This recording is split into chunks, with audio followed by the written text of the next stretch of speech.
Hi friends, ನಮಸ್ಕಾರ ಎಲ್ಲರಿಗೂ. ಇವತ್ತಿನ ಸುದ್ದಿ ಏನಪ್ಪ ಅಂದರೆ 2027ರ ODI ಟೀಮ್ನ ಅನೌನ್ಸ್ ಮಾಡುವ ಬಗ್ಗೆ.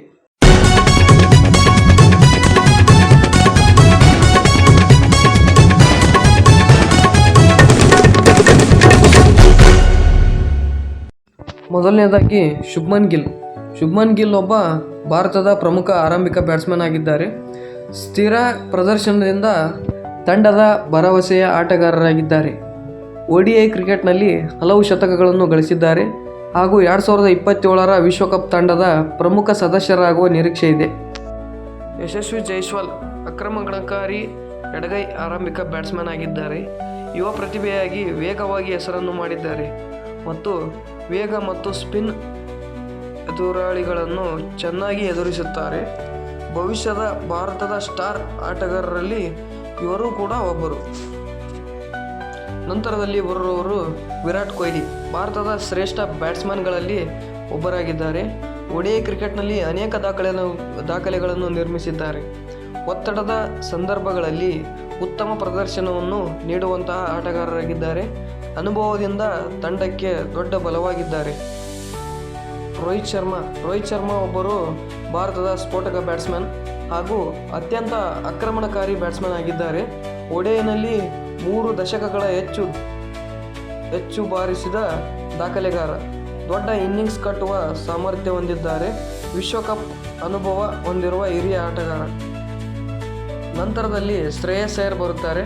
ಶ್ರೇಯಸ್ ಅಯ್ಯರ್ ಒಬ್ಬರು ಮಧ್ಯಮ ಕ್ರಮಾಂಕದ ವಿಶ್ವಾಸಾರ್ಹ ಬ್ಯಾಟ್ಸ್ಮನ್ ಆಗಿದ್ದಾರೆ.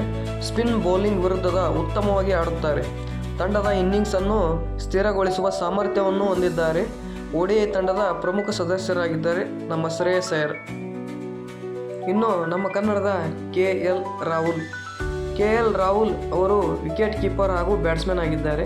ವಿವಿಧ ಕ್ರಮಾಂಕಗಳಲ್ಲಿ ಬ್ಯಾಟಿಂಗ್ ಮಾಡುವ ಸಾಮರ್ಥ್ಯವನ್ನು ಹೊಂದಿದ್ದಾರೆ. ಶಾಂತ ಮತ್ತು ಜವಾಬ್ದಾರಿಯುತ ಆಟಗಾರರಾಗಿದ್ದಾರೆ. ಅಗತ್ಯವಿದ್ದಾಗ ಪಂದ್ಯ ಗೆಲ್ಲಿಸುವ ಇನ್ನಿಂಗ್ಸ್ಗಳನ್ನು ಇವರು ಆಡಿದ್ದಾರೆ ಮತ್ತು ಆಡುತ್ತಾರೆ. ರಿಷಬ್ ಪಂತ್ ಒಬ್ಬರು ಆತ್ಮವಿಶ್ವಾಸದೊಂದಿಗೆ ವಿಕೆಟ್ ಕೀಪರ್ ಬ್ಯಾಟ್ಸ್ಮನ್ ಆಗಿದ್ದಾರೆ. ವೇಗವಾಗಿ ರನ್ ಗಳಿಸುವ ಸಾಮರ್ಥ್ಯವನ್ನು ಹೊಂದಿದ್ದಾರೆ. ಪಂದ್ಯವನ್ನು ಕ್ಷಣಾರ್ಧದಲ್ಲಿ ತಿರುಗಿಸುವ ಶಕ್ತಿ ಇವರಲ್ಲಿದೆ ಹಾಗೂ ಯುವಕರಲ್ಲಿ ಅತ್ಯಂತ ಪ್ರತಿಭಾವಂತ ಆಟಗಾರರಾಗಿದ್ದಾರೆ. ಹಾರ್ದಿಕ್ ಪಾಂಡ್ಯ ವೇಗದ ಬೌಲಿಂಗ್ ಆಲ್ರೌಂಡರ್ ಆಗಿದ್ದಾರೆ. ಬ್ಯಾಟಿಂಗ್ ಮತ್ತು ಬೌಲಿಂಗ್ ಎರಡರಲ್ಲೂ ಕೊಡುಗೆಯನ್ನು ನೀಡುತ್ತಾರೆ. ಫಿನಿಶರ್ ಪಾತ್ರದಲ್ಲಿ ಅತ್ಯಂತ ಪರಿಣಾಮಕಾರಿ ಆಗಿದ್ದಾರೆ. ತಂಡದ ಸಮತೋಲನಕ್ಕೆ ಪ್ರಮುಖ ಆಟಗಾರರಾಗಿದ್ದಾರೆ ನಮ್ಮ ಆಲ್ರೌಂಡರ್ ಹಾರ್ದಿಕ್ ಪಾಂಡ್ಯ ಅವರು. ರವೀಂದ್ರ ಜಡೇಜಾ ಇವರು ಆಲ್ರೌಂಡರ್ ಆಟಗಾರರಾಗಿದ್ದಾರೆ. ವಿಶ್ವದ ಅತ್ಯುತ್ತಮ ಆಲ್ರೌಂಡರ್ಗಳಲ್ಲಿ ಜಡೇಜಾ ಒಬ್ಬರು. ಎಡಗೈ ಸ್ಪಿನ್ ಬೌಲರ್ ಮತ್ತು ಉಪಯುಕ್ತ ಬ್ಯಾಟ್ಸ್ಮನ್ ಆಗಿದ್ದಾರೆ. ಅದ್ಭುತ ಫೀಲ್ಡಿಂಗಿಗೆ ಹೆಸರುವಾಸಿಯಾಗಿದ್ದಾರೆ.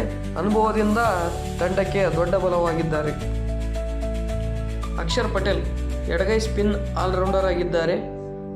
ಮಿತವಾದ ಬೌಲಿಂಗ್ ಮಾಡುತ್ತಾರೆ. ಅಗತ್ಯವಿದ್ದಾಗ ಉತ್ತಮ ಬ್ಯಾಟಿಂಗ್ ಕೂಡ ಇವರು ಮಾಡುತ್ತಾರೆ. ಸೀಮಿತ ಓವರ್ಗಳಲ್ಲಿ ಕ್ರಿಕೆಟ್ನಲ್ಲಿ ಪ್ರಮುಖ ಆಟಗಾರರಾಗಿದ್ದಾರೆ.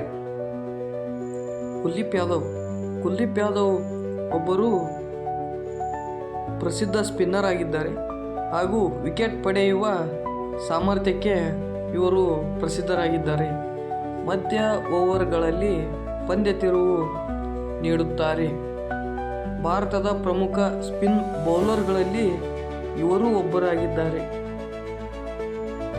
ಜಸ್ಪ್ರೀತ್ ಬುಮ್ರಾ ಭಾರತದ ಪ್ರಮುಖ ವೇಗದ ಬೌಲರ್ ಆಗಿದ್ದಾರೆ. ಜಸ್ಪ್ರೀತ್ ಬುಮ್ರಾ ಅವರು ಯಾರ್ಕರ್ ಮತ್ತು ಡೆತ್ ಓವರ್ ಬೌಲಿಂಗ್ನಲ್ಲಿ ಪರಿಣಿತಿಯನ್ನು ಪಡೆದಿದ್ದಾರೆ ಹಾಗೂ ವಿಶ್ವದ ಅತ್ಯುತ್ತಮ ವೇಗಿಗಳಲ್ಲಿ ಇವರು ಒಬ್ಬರಾಗಿದ್ದಾರೆ ಹಾಗೂ ಯಾವುದೇ ಬ್ಯಾಟಿಂಗ್ ಕ್ರಮವನ್ನು ಕಾಪಾಡುವ ಸಾಮರ್ಥ್ಯವನ್ನು ಹೊಂದಿದ್ದಾರೆ ನಮ್ಮ ಜಸ್ಪ್ರೀತ್ ಬುಮ್ರಾ ಅವರು.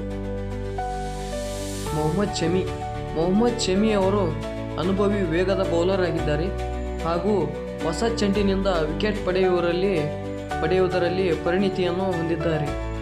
ವಿಶ್ವಕಪ್ ಪಂದ್ಯಗಳಲ್ಲಿ ಉತ್ತಮ ದಾಖಲೆ ಹೊಂದಿದ್ದಾರೆ ಹಾಗೂ ಭಾರತದ ಬೌಲಿಂಗ್ ದಾಳಿಯ ಪ್ರಮುಖ ಅಸ್ತ್ರ ಮೊಹಮ್ಮದ್ ಶಮಿ ಅವರು ಆಗಿದ್ದಾರೆ.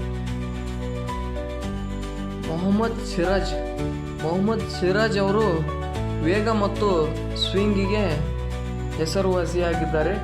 ಆರಂಭಿಕ ಓವರ್ಗಳಲ್ಲಿ ಪರಿಣಾಮಕಾರಿ ಬೌಲಿಂಗನ್ನು ಮಾಡುವಂಥವರಾಗಿದ್ದಾರೆ ಹಾಗೂ ನಿರಂತರವಾಗಿ ವಿಕೆಟ್ ಪಡೆಯುವ ಸಾಮರ್ಥ್ಯವನ್ನು ಮೊಹಮ್ಮದ್ ಸಿರಾಜ್ ಅವರು ಹೊಂದಿದ್ದಾರೆ ಹಾಗೂ ಭಾರತದ ಪ್ರಮುಖ ಫಾಸ್ಟ್ ಬೌಲರ್ಗಳಲ್ಲಿ ಇವರು ಒಬ್ಬರಾಗಿದ್ದಾರೆ.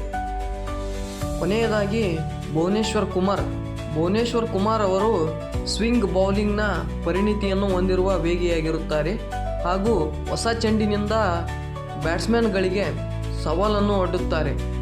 ಅನುಭವಿ ಮತ್ತು ಶಾಂತ ಸ್ವಭಾವದ ಆಟಗಾರರಾಗಿದ್ದಾರೆ ಹಾಗೂ ತಂಡಕ್ಕೆ ಅಗತ್ಯವಿದ್ದಾಗ ಉತ್ತಮ ಪ್ರದರ್ಶನವನ್ನು ನೀಡುವಂಥವರಾಗಿದ್ದಾರೆ ನಮ್ಮ ಭುವನೇಶ್ವರ್ ಕುಮಾರ್ ಹಾಗೂ RCBಯ ಒಂದು ಭಾಗವಾಗಿದ್ದ ಬೌಲರ್ ಆಗಿರುತ್ತಾರೆ. ಇದೊಂದು ಪ್ರೊಬ್ಯಾಬಿಲಿಟಿ ಆಫ್ ಅನೌನ್ಸ್ಮೆಂಟ್ ಅಂತ ಹೇಳ್ಬೋದು. ನನ್ನ ಪ್ರಕಾರ ಅಫಿಷಿಯಲ್ ಆಗಿ ಪ್ಲೇಯಿಂಗ್ 15ನ ಅನೌನ್ಸ್ ಮಾಡಿದ ಮೇಲೆ ನಾನು ನಿಮ್ಗೆ ಹೇಳ್ತೀನಿ. ಅಲ್ಲಿವರೆಗೂ ಚಾನಲ್ನ ಸಬ್ಸ್ಕ್ರೈಬ್ ಮಾಡಿ. Okay, thank you.